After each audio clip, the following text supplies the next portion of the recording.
What is going on today? We have a special guest. First off, we are your hosts. My name is Ty. My name is Sid. Cool. And we have a special guest, Kevin Bradford. So Kevin is the president and CEO of Central East Texas, and it's been about 2 years, correct? Yes, sir. About 2 years here in this position.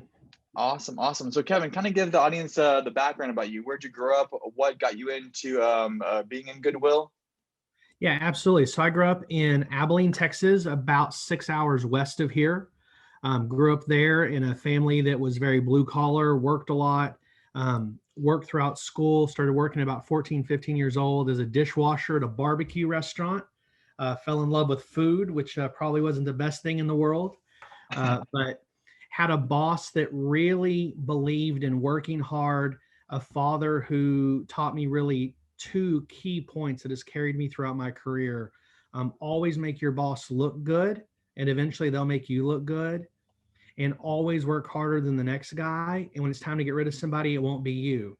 And those have driven me from family with very little college education, just blue collar work, to being able to be successful in my career and having, I think this is my 15th or 16th year as a CEO, 5 with Goodwill as a whole. And so just being able to really drive through, have successful siblings as well. And that really following that hard work that my dad paid off and put into us. And then going back to that work experience, a boss that just really continued to drive us and confirm what my dad had said. And then I worked with this JD Miles. It's this old guy who's in his late 50s when I worked for him as a 15, 16-year-old kid who had worked all over the world in high-end restaurants and began to tell me what I should be able to accomplish. Not what I could, not what might, but hey, this is what you should do in life. And I carried that into going to college as an adult. Began to work for Blue Cross Blue Shield, was there for about 7 years, and then became the financial director for a healthcare company that was just under $1 billion. Took that job because they said, hey, it's going to be 18 months. We've hired a new CEO and he's bringing his own guys in. But if you take it, that will never go off your resume. It's a job title you can carry forward. And so I embraced that. About 13 months in, he called us into a room and said, hey, everybody on the left side of the room, Thursday's your last day. My boss named Sid pulled me in. He was the CFO, and he goes, hey, a buddy of mine's wife keeps wanting me to go work for their company. I've been doing this for 37 years. I'm out. But I got an interview for you tomorrow morning at 9 a.m. And I'm like, but I got till Thursday. They said till Thursday. And I'm a 26-year-old kid, right? That's like, okay. So I go to this job interview, go through the process, meet with a few doctors, and lo and behold, I was a member of the organization a few days later. I began to work there. I was there for about 11 years, helped them grow, became CEO of that company. And then I transitioned out as they were preparing to sell. And then I did consulting and coaching for about a year and was just really trying to figure out what was next in life and long-term for my career. And a woman who'd been a little bit of a mentor to me, I'd done some consulting for her healthcare company, called me and said, you should join this thing called Goodwill. And I was like, I'm not into retail. That is not my thing. I'm good. And she kept calling. And eventually I visited Indianapolis's Goodwill. I visited one in Iowa. I visited one in Menasha, Wisconsin, which is outside of Green Bay. And I remember calling a friend of mine and going, hey, I think this Goodwill thing is just a big ministry that needs some business acumen. And those are kind of my things. So let's make that happen. And so I called, and little did I know she was recruiting me for the CEO position in Abilene, Texas, my hometown. Nice. She didn't know I was from there. I didn't know it was for there. So 4 months later, I landed in Abilene, and I was there for about 2 years, helped them kind of turn around. The Goodwill here in Central East Texas reached out to me. They were going through a transition and found that they really needed help. And how I'd gotten successful in healthcare was turnarounds. Came into a company that really needed to grow. Expenses were outpacing revenue. That's never a good sign. And we started just growing and acquiring those kinds of processes, and turnarounds kind of became my thing. And so been at this Goodwill. They were in hurting when I got here. I think everybody would be in agreement with that here, our board, the team members. And we have turned around. In the 2 years I've been here, we've grown by cash by about 400%. Nice. We've grown our net profitability around the same amount. But primarily we've changed culture and processes.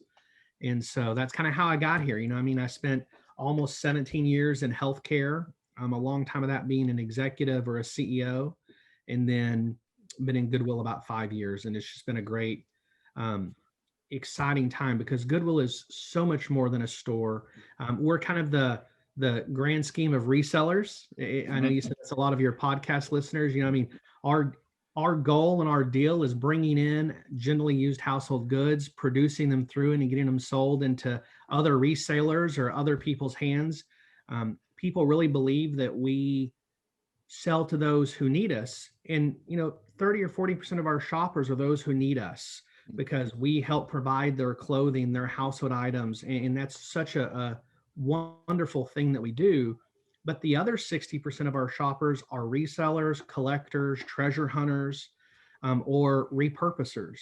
I have a friend I went to high school with that she owns an antique retail shop, and what they do is 100% of their items come from Goodwill. Wow. They repurpose them and sell them for $700-800 more than they bought the item for. Wild. Wow. So how do you find your niche, right? What's that piece, and what are you good at? And you just got to have an eye for what and then you can really make some money off of it. Kevin, sorry, go ahead. Yeah. Then one other thing I say, the other big thing for Goodwill, that anytime somebody's interviewing me, I've got to tell this part of the story. Goodwill is about job training and job placement, focusing on those individuals with disabilities and other barriers to employment. The stores fund that, but the real great work we get to do is behind the scenes. It's what I wish everybody knew. Goodwill's done a horrible job over years of communicating that, and we're getting better in the last 5 to 10 years. And it just takes time to get caught up. Nationally, the CEOs, the marketing individuals across our network and movement are all doing a great job now. But as you guys know, it takes time to overcome lag. And when you lag for too long, it takes a long time to overcome. Right. Yeah. That's great. I had a couple follow-up questions for you on this, right? What is, what is the difference kind of for you personally, being in a turnaround type of business with a for-profit versus working at Goodwill, in terms of, I get there's like the bigger cause out there, but what's in terms of like a business operational side, are there any major differences, or is it like similar in terms of how you treat it? Yeah, it's a great question. At the end of the day, it's really the same process. And what it really is how do you understand the pro forma around the per unit cost versus break even, understanding the processes and systems. I'm a systems guy. So I think any organization that's struggling is more process than people. You can't have great people without great processes, because you can have the best talent in the world in a bad process and you're going to fail. You can have a great process and people who are just okay or green, and they can be successful. And so in the for-profit world, what you really have to look at is who is that customer, who's that end user, and how do we design the right experience for them?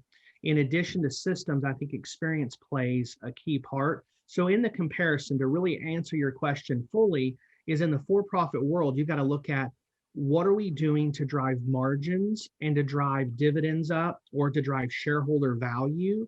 And in that, it's always about the customer, it's always about the end user, but there's also this other stakeholder that you've got to keep in mind. In the for-profit world, that's just the way that it works. In the nonprofit world, you really have the opportunity to decide who is our end user, and they get to be your primary stakeholder, because your board or your shareholders over here are volunteers. They make no revenue, no gain on the business, and it's still a business. I use that term specifically. And in that opportunity, you're able to really focus on how do I drive the best outcomes without worrying about I need the right amount of dividend or the right amount of profit sharing at the end of the year. You still want to make a profit because you want to build reserves. So when you have the slumps like 2020, you don't go out of business. That's a big thing that people mistake when coming into the nonprofit world, or people outside of it looking in, is well, you can't make profit. It's okay to barely get by. Man, at the end of the day, we have light bills, we have building expense. Even though we get a lot of our goods donated, there's real expense in them by the time they hit our sales floor, from occupancy, building, wages, benefits, those kinds of things. Does that help answer your question? Yeah, no, that definitely does. It's a great answer. Thank you. And then let's jump into your guys' mission, right? How has like COVID changed that, or even kind of solidified that? Because obviously we both know in the peak of COVID, the job unemployment skyrocketed. So was it kind of it solidified your guys' mission? Let's go harder at this, or did it change anything, or kind of give us a background about that? Yeah, absolutely. Great question, Ty. Thank you. With the mission of Goodwill, it really was twofold with COVID and going into 2021. One of those is a massive amount of people lost their jobs, became laid off, or even just had furloughs where they needed work in between until their job picked back up. In that, the need for workforce development became greater than ever. How do we work with local partners? How do we work with local businesses? How do we ensure that we're training our individuals to accomplish what you need? That's true here in Central East Texas and really across every Goodwill in every state. And we all handle it a little differently, because the great thing about Goodwill is we're locally run, so we can focus on the needs of our locality and our territory or communities. Here in my community, we're looking at bookkeeping. We're looking at CompTIA A++ training. We're looking at forklift and warehouse training, because there's a lot of timber companies, a lot of companies coming in for warehouse space that are moving because it's cheaper land here in East Texas than it is in other parts of the country. And so we really began to focus on that type of training. The other piece that happened was the inability to get people in a room. So we had to leverage quickly virtual services. We have a long-standing great partnership with Google. Goodwill has been training Google trainees for the last several years through a partnership with their nonprofit side. And that was just really solidified during COVID. We took that training that was being done in the classroom and made it virtual. So we actually used Google Classroom, the same thing that school districts across the country began using in combination with Zoom.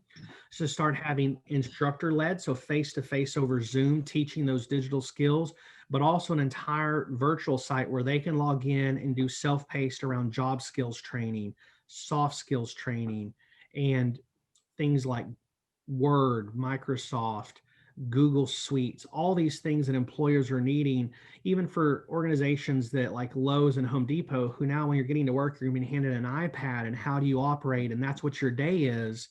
If someone is coming out of either a criminal justice background, an addiction background, or maybe they've even been in the timber field for 10 years, and now that job isn't there and they're going to go work part-time at Lowe's, they need to know how to use an iPad to stay employed.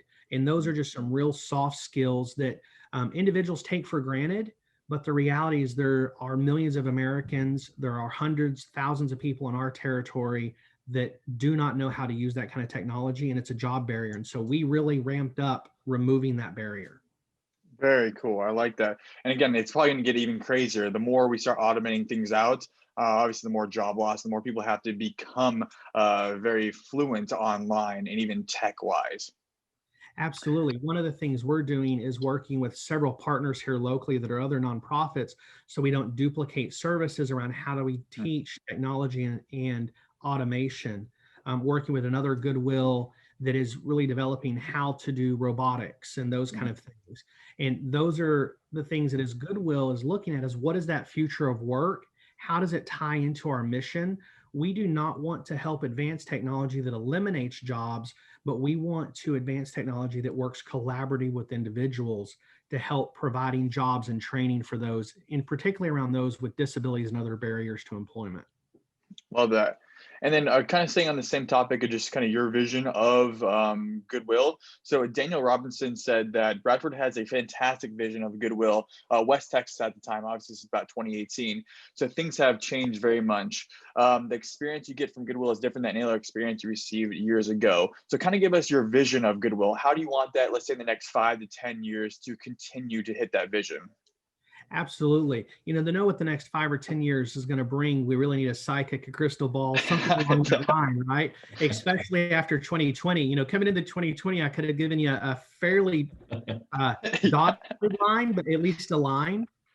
Today, we're looking at, I've kind of joked and called it the rainbow, right? We know where it's going, we don't know where it ends.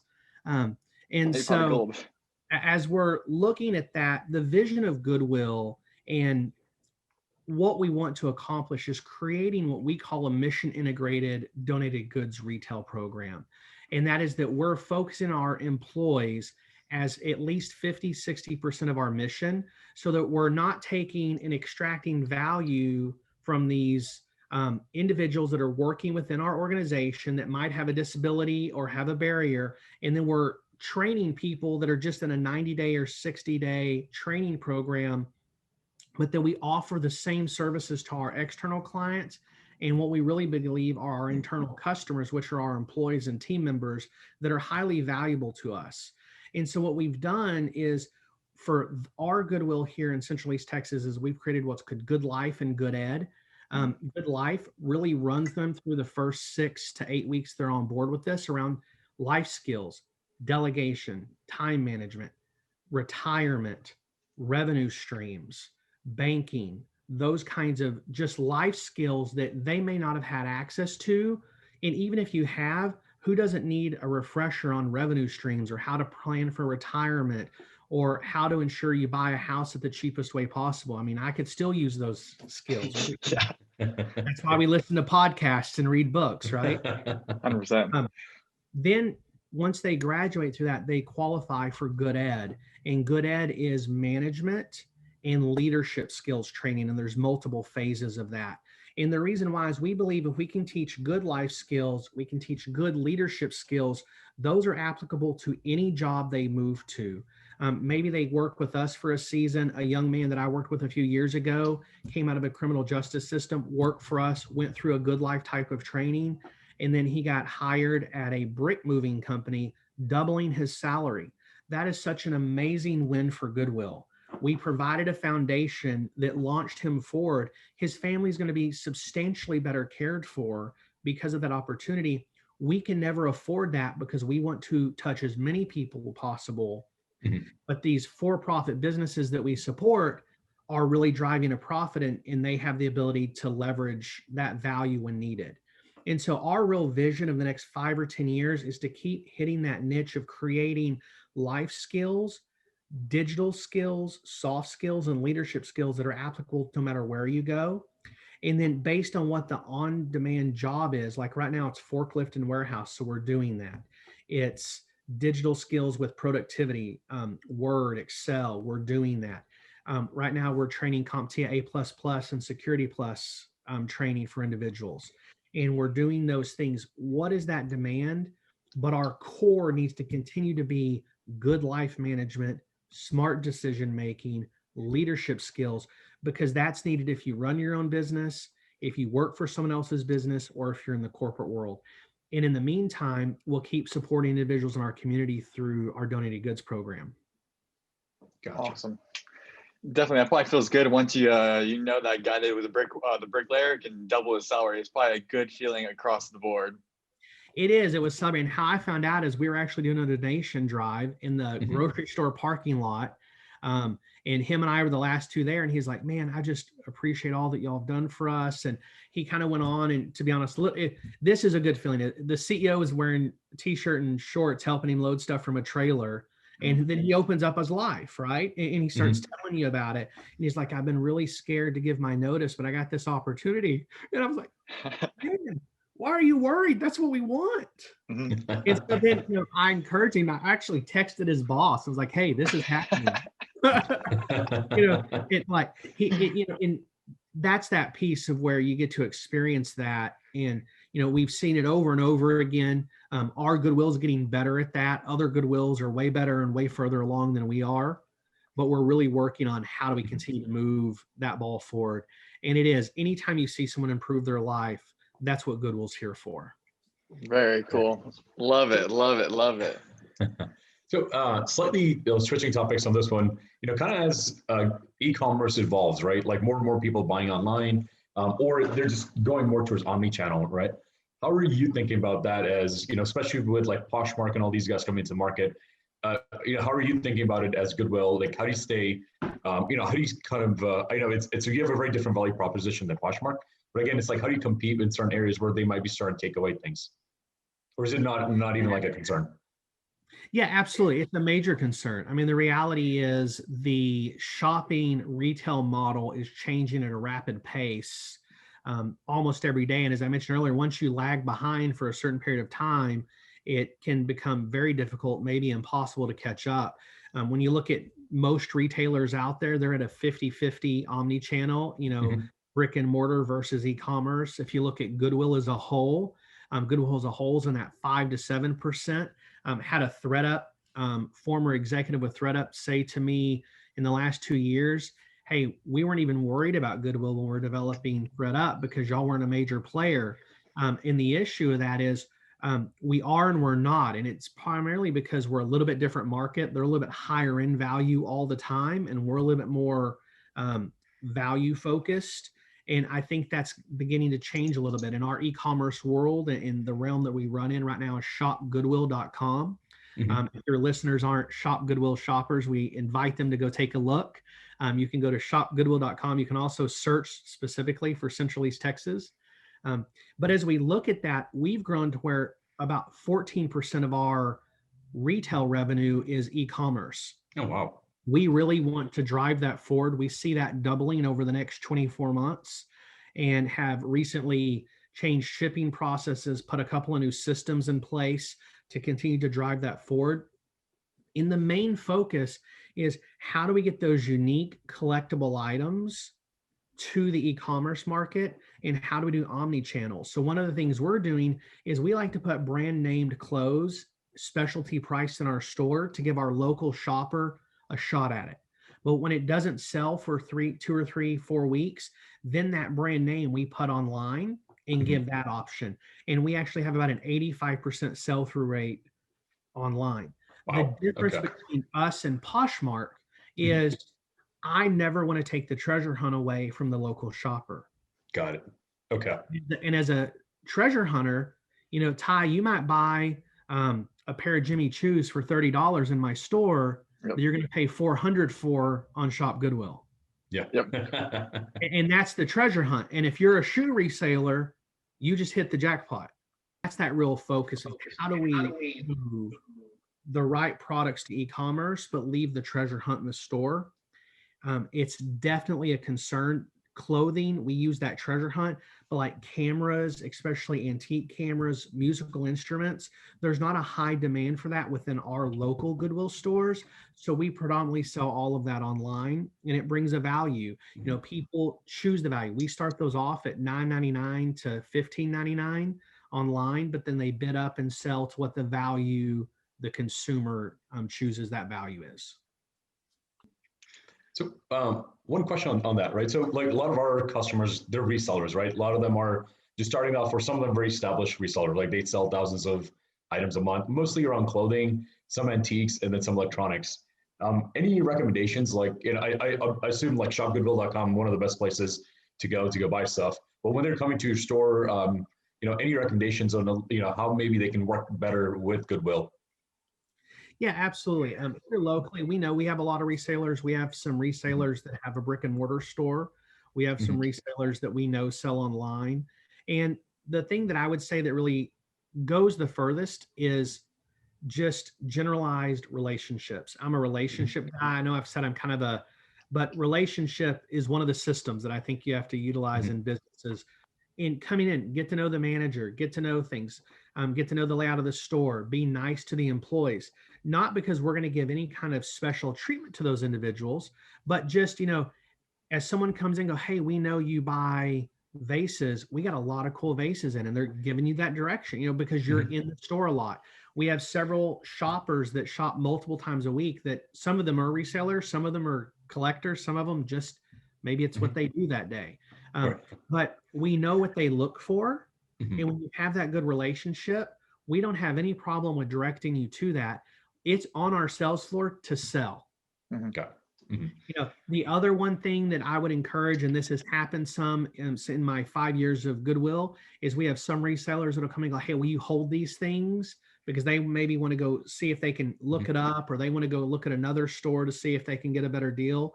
The one thing is asking our team members to hold things or save things is against most Goodwill's policies.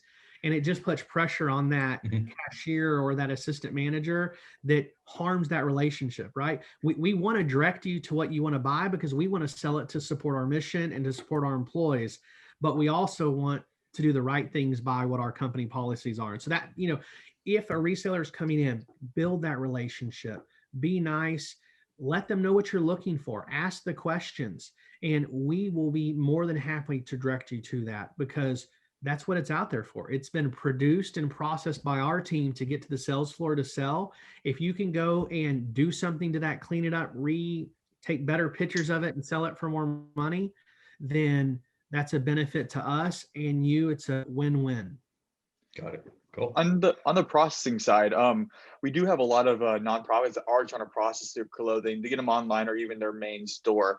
What can you kind of give us any, like, our listener, any tips or tricks on the processing side? How do you think of processing items, and how does your team process items? I know we talked to Kimberly Lewis a couple of days ago, and she says on the floor in 24. That's the motto, right? Like, how is there anything that you can give our listeners some tips? Absolutely. At the Goodwill I was at previously, on the floor in 24 was our motto. And quite honestly, I learned it and gleaned it from Kim's extensive experience. He's a great leader. With our motto here at Central East Texas, it's in the door to the floor. And it's not a whole lot different, but making sure you have a process that gleans things first and fresh. The fresher the item, the quicker it gets to the floor, the quicker it sells. When you have to store it and you don't get back to it for 6, 7 months, 6, 7 weeks, I've heard of some nonprofits 6, 7 years. Fashion changes quick enough. What the weather changes, all of those things are impactful to your business model. So for us, I mentioned earlier being a systems guy. I can't say enough. It's build the right system. Our system is, how does the pre-sort happen so that the producer gets the right product? I'm also a big believer on what's called the allowables list, meaning at your production station, what's allowed and what's not, so that nothing's cluttering your process.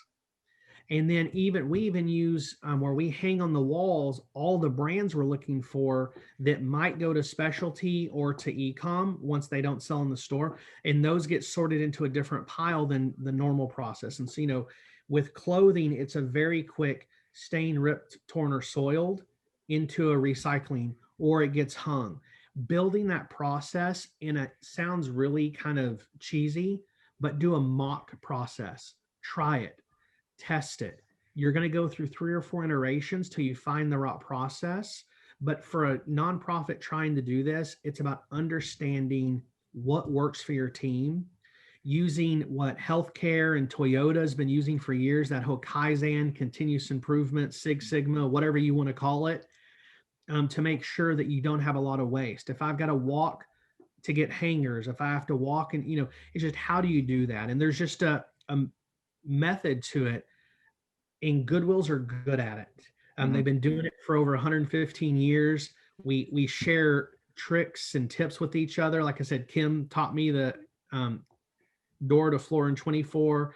And how do we do that? If I'm telling a reseller that maybe has a bunch of product that's come in, or even another nonprofit, it's understand your throughput and making that more efficient. It's really difficult to give advice outside of that, because you don't know what their system looks like. You don't know what their room looks like, but make it functional. I've gone in and helped some other nonprofits and done consulting over the years. And the biggest thing that I see is they don't know what they have, and they don't know where they're trying to get it, or they're just really unorganized. And it comes down to time management, organization. And I know it sounds crazy, but that allowables list, no, you can't have 3 pictures of your kids, a radio, and your purse on your production table. It's not that we don't value your family or your things, but we're trying to get a throughput. And I've even consulted a small business reseller about 3 years ago, and went into their workspace, and it's a great workspace, but even there, they had a picture of their mom. Their cat liked to sit on their production table where they're taking pictures. You know, in the time that I watched them take 2 pictures, they had to rearrange twice because of the cat. Then they had to get the lint roller. I mean, it's you got to, if you're going to operate a business, you've got to treat it like a business. And if it's a hobby, that's great. But if it's a business, you need to take those steps in place. And even if it's one person or it's 10, when you build the right production throughput, it's scalable. Nice. And then on the throughput side, do you guys track, what kind of metrics do you track on the throughput? Is this how many items you get to the floor? Yeah, absolutely. So we track a handful. One is what product comes in the door. We do a track for that. And that's a more gross because we don't count every single item. But in our production model, it's what gets produced, not what gets put into recycling or what's broken or unusable. It's actual throughput, what goes to staging to go to sell. And so that's a big piece of tracking that metric. The other thing we do track is value. You know, when we're going through, and it's not necessarily for the value of the producer, but it's the value of product coming in the door. And we track that both in our donation volume, which we're extremely blessed with the generosity of our communities, but we do buy some items to sell as well through closeouts or resellers, wholesalers, excuse me. And so as we do that, we do track that value of, okay, we're buying it closeout. Like I bought a couple of years ago, Kohl's got rid of a bunch of their wall art and they had it marked for $49.99. I bought it for 55 cents a piece. And then we sold it for $5. And we used some of our state-based work adjustment programs to help produce that. And so we knew at that rate, it would be profitable and it would keep these individuals that were working with the state in their employment position for about 2 weeks. And so when you look at that, you've got to understand that value of what you're bringing in, and that throughput helps because you got to track that value to understand if I bring it in at 55 cents and sell it for $5, because no one was going to come into Goodwill and buy that for $49.99. They didn't buy it at Kohl's for $49.99. Right. You know, and so how do we get that down to about 10% of what they were selling at Kohl's? And again, that's a closeout deal. We don't get those often, but when we do, it's a thing you jump on and, hey, it'll help us put this, and so this group of individuals to work, and that's a metric you can track, right? But you've got to know your throughput, you've got to know your value, you've got to know, you know, the energy that's going into it. The other thing we really talk about is sales per labor hour and payroll cost to sales. As a business owner, as you're scaling, and I know that's your audience, you've got to understand that if I'm going to employ another person at 40 hours a week, that's going to generate so much revenue per labor hour. Or I have a goal that my payroll is going to be 20% or 40% of revenue. You know, when you look at big box retailers, I read a report a while back, and I won't say who just because I don't know how confidential their data is, but they were at 4% payroll to that store location. Well, in traditional retail, that's a great market, but in a nonprofit world where you're working with donations, you'd never make it. You know, and so you've got to understand what those percentages, and until you track and create some benchmarks and then begin to improve your processes, you might as well put a dartboard up there and hope you hit the bullseye. Take a guess. Yeah, 100%. We see that often with, especially with like the newer resellers or even the small nonprofits. They don't have any metrics. It's kind of throw spaghetti at a wall and hope it sticks mentality. So we've been trying to like help people out with, especially these podcasts, right? You guys have more knowledge than a lot of resellers in general. So that stuff should stick pretty well with everybody. Yeah, it's just that idea of determine what you need to track and then track it and understand 3 months isn't enough. We started tracking some things when I got to this Goodwill agency 2 years ago that we're still not analyzing, but we know we want to at some point. But when we get to that point, we'll have 2 or 3 years of data to build a benchmark to understand what we're looking at. When you try and look at data in a short period, it's tough. And you know, that traditional business model where it took a year or 2 or 3 to get profitable, that's happening in 3 to 9 months with a good model. A long-term profitability can be a year, but you need to be tracking that whole time. If you're waiting till you feel like it's successful to start tracking data, you're behind the eight ball. Very well said. Data really is your key to decision making, especially when you're growing. Because in my career, the number one thing I've seen that's hindered me personally, and I've made the mistake 3 or 4 times, but I've helped other people out of the mistake a dozen or 2 times, is growing too quickly and not understanding what that growth does to you. You outgrow yourself. I've actually helped a couple of businesses close and sell because they outgrew their pace or they outgrew their ability. And it became where it was valuable as a unit, but not with them running it. Interesting. Interesting. I like that. I like that a lot, actually.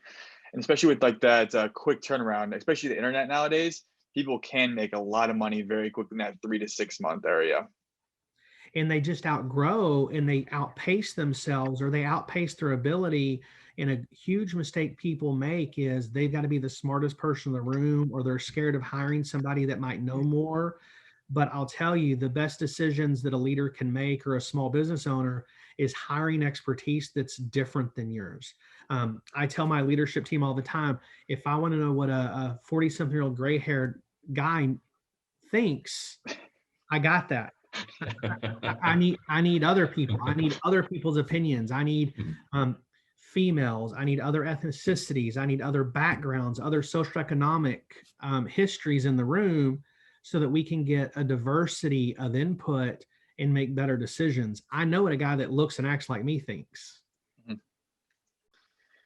Cool. So, Kevin, so in terms of your mission, let's go to the mission and in the environmental impact. I know you said you had about 82% of money goes back into your, no, 87% goes back in the community, and millions of pounds of secondhand items from landfills or don't go into landfills because of Goodwill.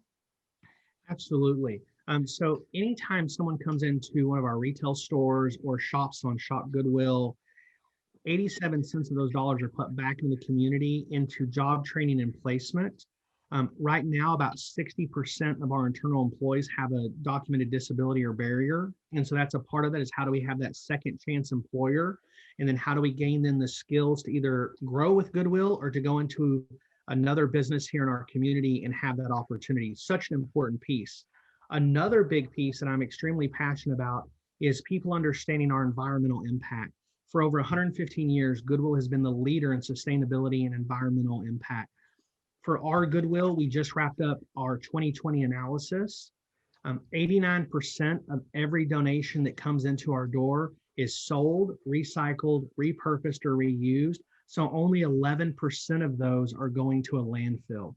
And we do absolutely our best. If it's something with metal on it in wood, we source the metal off and recycle it before we compact the wood to go to the landfill.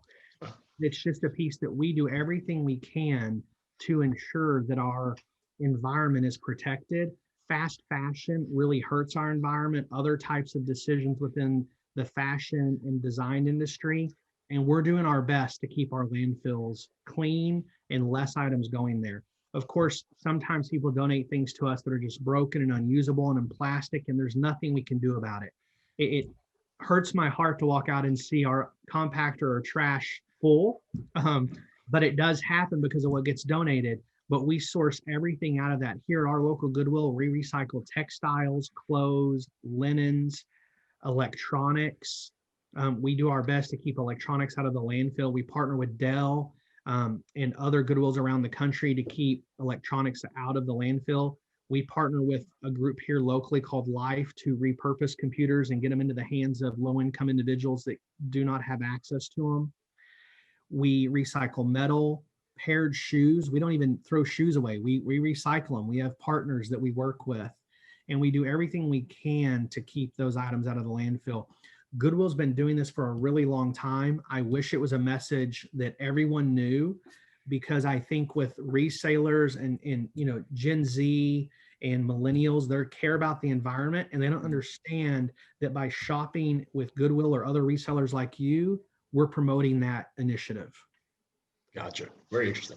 Okay. And I guess in terms of like the environmental impact, right? Like, there's, what is for you, what is the products that you guys are finding the easy, like, others would get thrown away, but Goodwill does a really good job of recycling them.